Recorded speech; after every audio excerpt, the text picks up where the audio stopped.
Bismillahirrahmanirrahim. Assalamualaikum warahmatullahi wabarakatuh.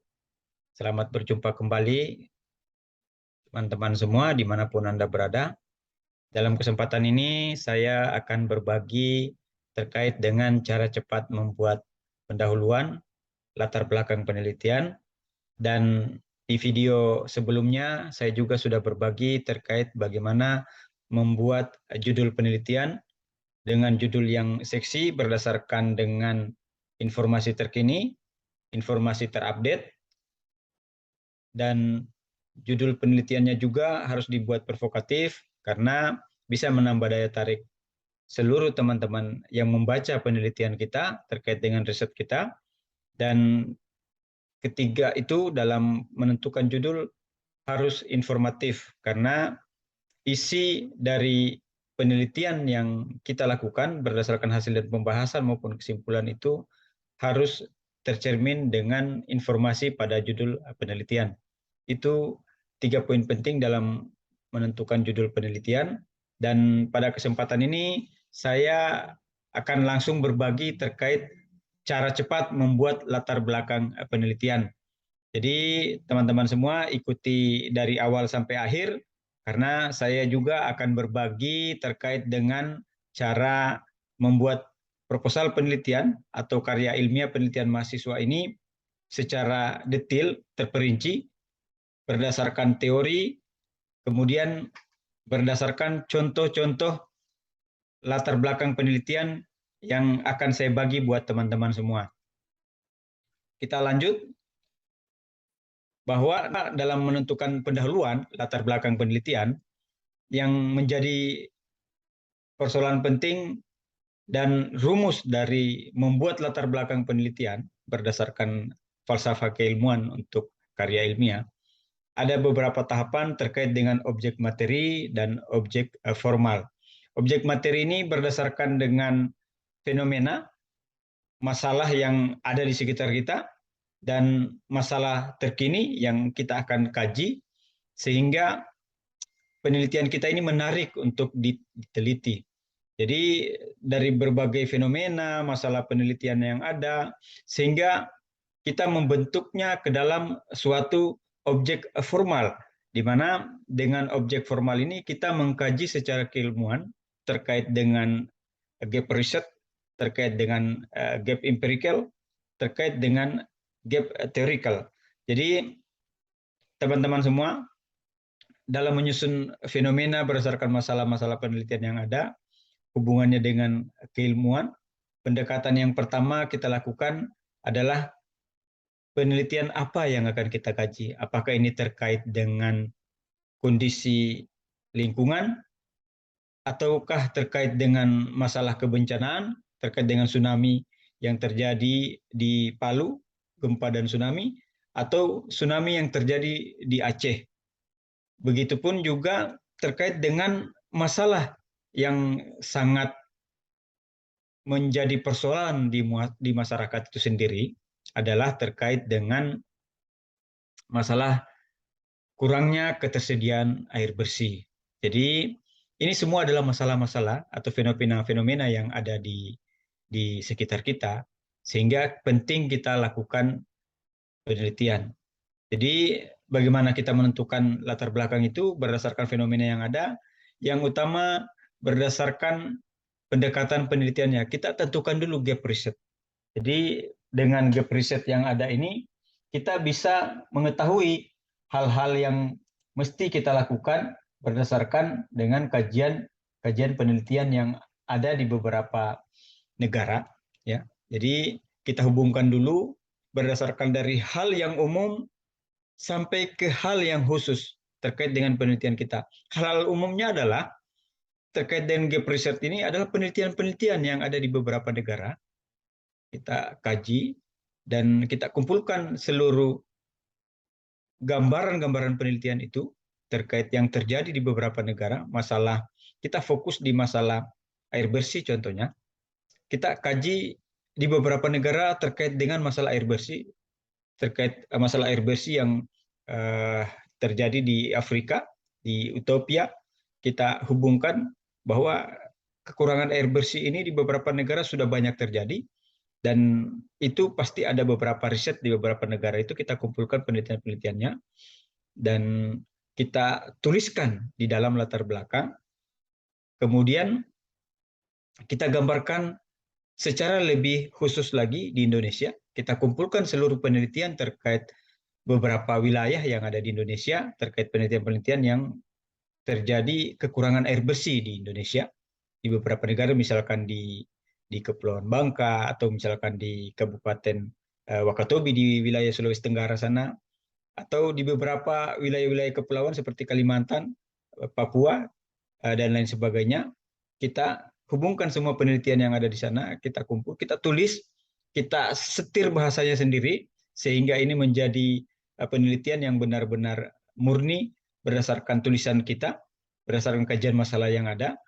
Dan untuk temuan dari semua penelitian-penelitian yang ada berdasarkan riset yang ada itu, maka selanjutnya kita buat gap empirical. Kenapa gap empirical ini penting? Karena ini adalah salah satu celah dalam bukti empiris untuk mencari ketimpangan informasi. Dalam hal ini kita melihat kondisi yang ada berdasarkan kondisi faktualnya, kita bisa melihat bagaimana kita bisa menerapkan teori yang tepat agar proses analisis yang kita lakukan dalam penelitian ini bisa berjalan sesuai harapan kita. Jadi gap empirical ini penting sekali dan kita tulis berdasarkan seluruh kumpulan-kumpulan riset yang kita sudah dapatkan berdasarkan penelitian di beberapa negara. Terus kemudian berdasarkan gap empirical beberapa penelitian ya kita kumpulkan seluruh bukti empiris yang sudah terjadi di beberapa daerah di Indonesia atau yang ada di beberapa negara tadi. Terus kemudian kita susun gap teorikalnya. Jadi kenapa gap teorikalnya ini penting? Karena penerapan teori dalam penelitian kita ini menjadi satu hal penting sehingga dalam melakukan penyusunan penelitian di latar belakang kita bisa melihat hal apa yang perlu kita lakukan dan apa yang berbeda dengan penelitian-penelitian sebelumnya yang telah kita kumpulkan di beberapa negara, terus kemudian di beberapa provinsi yang ada di Indonesia kita kumpulkan seluruh hasil teori-teori penelitian-penelitian yang sudah ada itu kita bedakan dengan penelitian yang kita kerjakan. Apa yang berbeda dari penelitian yang akan kita kerjakan berdasarkan gap research-nya, berdasarkan gap empiricalnya, berdasarkan gap theoretical-nya.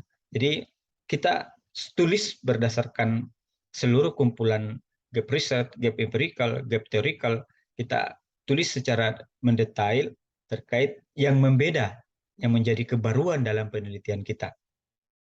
Setelah semua teramu dengan baik, kita sudah tuliskan di dalam latar belakang berdasarkan gap riset yang memiliki kebaruan tersendiri, baik itu dari segi metodologi ataupun dari segi pendekatan teorinya yang berbeda atau berdasarkan kondisi wilayahnya yang berbeda.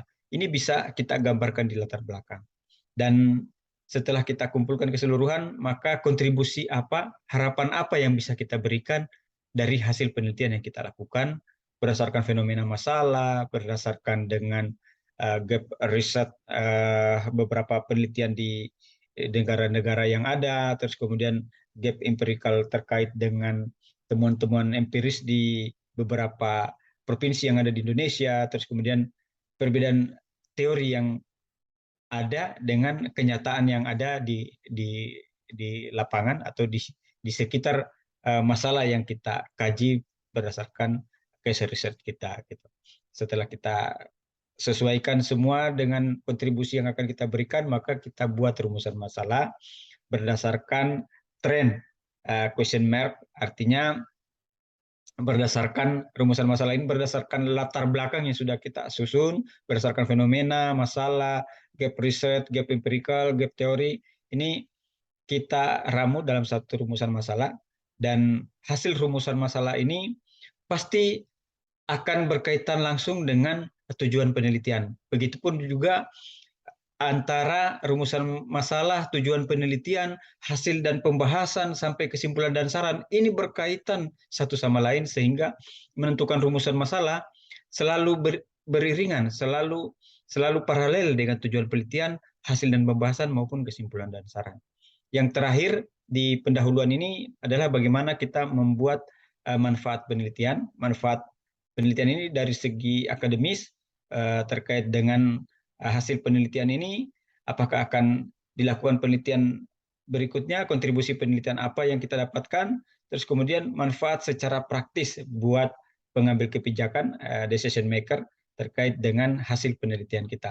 Ini contoh terkait dengan pendahuluan untuk membuat latar belakang pada proposal penelitian atau karya ilmiah. Sekarang saya lanjut pada beberapa hasil latar belakang, biar kita bisa bagi langsung terkait dengan contoh. Dan ini saya langsung kasih contoh beberapa penelitian untuk latar belakang ini terkait dengan air bersih. Ya, ini yang ada di wilayah Kepulauan Bangka Belitung. Jadi mendefinisikan penelitian itu, membuat latar belakang penelitian itu, kita bisa mulai dari bagaimana kita mendefinisikan atau memberikan pengertian terkait dengan apa sih itu air.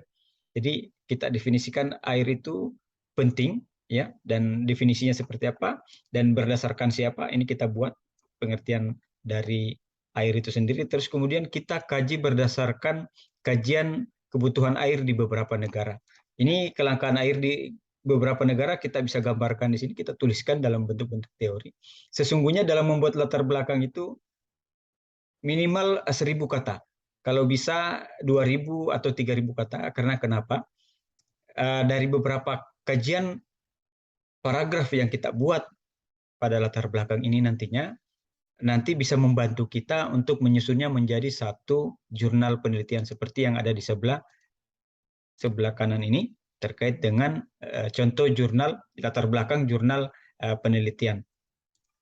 Setelah kita kaji secara umum terkait dengan kebutuhan air di beberapa negara, terkait dengan negara Libya, terus kemudian beberapa negara Yaman, Yordania, terus kemudian kita hubungkan wilayah kebutuhan air di wilayah Indonesia.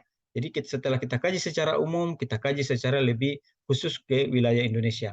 Ini kajiannya kita kumpulkan beberapa informasi kebutuhan air, peraturan-peraturan yang ada, kita kaji, kita buatkan latar belakang seperti ini buat teman-teman yang menyusun penelitian. Semoga ini bermanfaat. Terus kemudian setelah kita kumpulkan keseluruhan data yang ada di Indonesia terkait dengan kebutuhan air, terus kemudian kita kaji berdasarkan hasil penelitian di Indonesia terkait dengan bagaimana permasalahan sumber daya air yang ada di Indonesia. Jadi kita gambarkan, kita buatkan paragraf masing-masing, terus setelah kita gambarkan kondisi di Indonesia terkait dengan pertambahan jumlah penduduk juga di Indonesia sehingga menambah kapasitas kebutuhan air, terus kemudian kita hubungkan dengan wilayah yang ada di provinsi tempat kajian riset kita, utamanya ini wilayah contoh di Kepulauan Bangka Belitung. Jadi di Kepulauan Bangka Belitung ini kita kaji terkait dengan rentannya kebutuhan air atau kurangnya masalah air baku yang ada di Provinsi Kepulauan Bangka Belitung. Jadi ini dikaji secara lebih terperinci, kita buat kajian terkait dengan kebutuhan air. Setelah itu kita hubungkan dengan peraturan pemerintahnya terkait dengan kebutuhan air seperti apa, peraturannya seperti apa. Kemudian kita hubungkan beberapa penelitian yang ada di wilayah Pulau Bangka itu, ini terkait dengan kebutuhan air. Jadi menurut Yudo bahwa masyarakat pesisir di wilayah Pulau Bangka itu di Kabupaten Sungai Liat merupakan daerah rawan air. Artinya ada masalah di sana. Jadi setelah kita mendapatkan informasi berdasarkan beberapa penelitian, kajian teori yang sudah kita kumpulkan tadi, maka kita tulis sedetail mungkin terkait dengan hal apa yang akan kita lakukan. Dan kemudian berdasarkan hal tersebut, kita bisa memberikan informasi terkait penelitian yang kita lakukan untuk membuat riset yang menyediakan sebuah sebuah